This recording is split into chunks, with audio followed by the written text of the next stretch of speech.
ఇప్పుడు మిథున రాశి ఫలితాలు చూద్దాం. మిథున రాశిలో మృగశిరార్ధ మారుద్ర పునర్వసు త్రిభుర్ మిథునం అని అంటుంది శాస్త్రం. అంటే మృగశిర 3-4 పాదాలు, ఆరుద్ర మొత్తం నక్షత్రం 1, 2, 3, 4 పాదాలు, అదేవిధంగా పునర్వసు మొదటి 3 పాదాలు ఈ మిథున రాశిలో ఉంటాయి.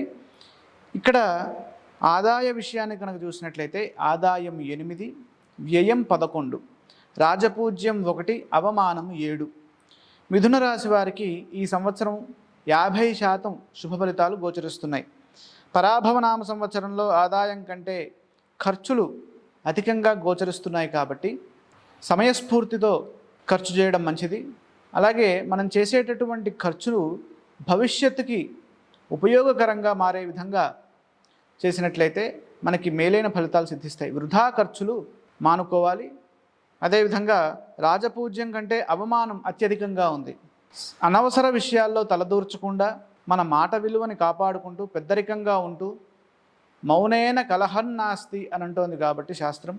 ఎక్కువగా మౌనంతో చిరునవ్వుతో మనం ఇప్పటి వరకు ఏదైతే మంచి పేరు సంపాదించుకున్నామో ఆ మంచి పేరుని ఇదే విధంగా ఈ సంవత్సరం కొనసాగించాలంటే జాగ్రత్తగా ముందుకు సాగితే సరిపోతుంది.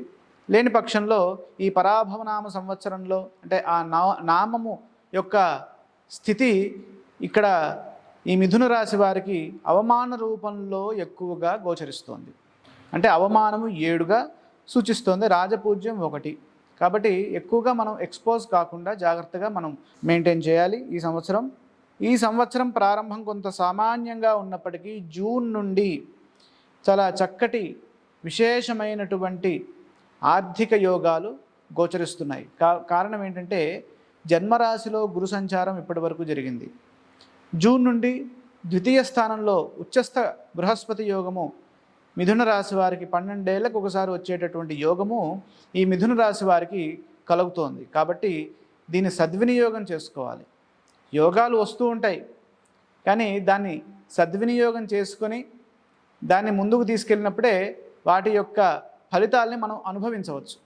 కాబట్టి జూన్ నుండి ఈ మిథున రాశి వారికి అనుకూలమైనటువంటి అద్భుతమైన ఫలితాలు గోచరిస్తున్నాయి. శ్రేయస్సు పెరుగుతుంది, ఆశయాలు నెరవేరుతాయి, అభీష్ట సిద్ధి కలుగుతుంది, ఆదాయ మార్గాలు పెరుగుతాయి, మీరు చేస్తున్నటువంటి ప్రయత్నాలు సఫలీకృతమవుతాయి.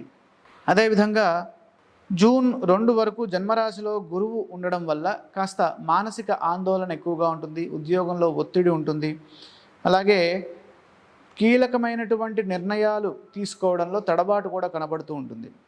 వీటన్నిటి నుంచి బయటపడాలంటే ఒకటే మార్గము, గురు ధ్యాన శ్లోకము. దేవానాంచ ఋషీణాంచ గురుం కాంచన సన్నిభం బుద్ధిమంతం త్రిలోకేశం తం నమామి బృహస్పతిం. ఈ శ్లోకాన్ని ఎక్కువగా పారాయణ చేయాలి. శని దశమస్థానంలో సంచారం చేస్తూ ఉండడం వల్ల జీవితంలో బాధ్యతలు పెరుగుతాయి. బాధ్యతాయుక్తంగా సకాలంలో మీ కర్తవ్యాలను మీరు నిర్వర్తించడం ద్వారా గుర్తింపు లభిస్తుంది. పనిభారం ఉన్నప్పటికీ సరైన ప్రతిఫలం ఉంటుంది. రాహువు భాగ్యంలో ఉండడం వల్ల ఆధ్యాత్మిక యాత్రలు చేస్తారు. అలాగే కుటుంబంలోని పెద్దల ఆరోగ్యం పట్ల శ్రద్ధ వహించాలి. రాహువు అష్టమంలో మనకి డిసెంబర్ 6 నుంచి అష్టమంలో సంచరిస్తూ ఉంటారు కాబట్టి ఆ సమయంలో ఆరోగ్యంపై జాగ్రత్తలు తీసుకోవాలి. అష్టమం ఆయుషస్థానం అష్టమాదష్టమం తదా త్వయోరపి వ్యయస్థానం మారకస్థానం ఉచ్యతే అని శాస్త్రం తెలియజేస్తోంది. కాబట్టి అష్టమం అనేది అంత అనుకూలమైనటువంటి స్థానం కాదు. ఆ స్థానంలో రాహు సంచారం చేస్తున్నప్పుడు కాస్త జాగ్రత్తగా ఉండాలి.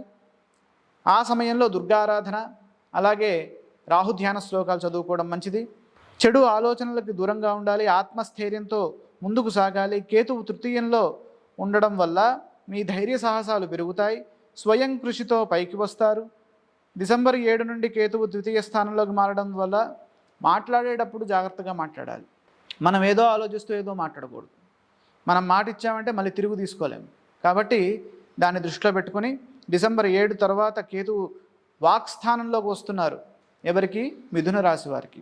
కాబట్టి దాన్ని దృష్టిలో పెట్టుకోవాలి. ఈ సందర్భంలో ఆర్థిక లావాదేవీలలో ఆచితూచి అడుగు వేయడం మంచిది.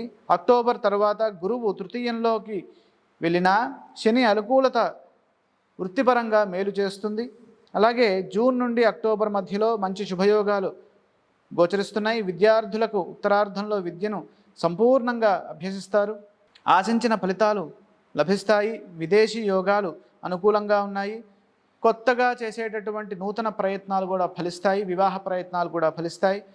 గృహంలో శుభాలు జరుగుతాయి. కుటుంబ సభ్యులకు మీ నుండి మేలు జరుగుతుంది. ఆస్తి వృద్ధి చేసుకునేటటువంటి సౌకర్యం కూడా ఈ దేవగురు బృహస్పతి మనకి జూన్ నుండి ఇస్తున్నారు మిథున రాశి వారికి. కాబట్టి దాన్ని సద్వినియోగం చేసుకోండి. మీ శ్రమ ఫలిస్తుంది. జీవిత ఆశయం కూడా నెరవేరుతుంది.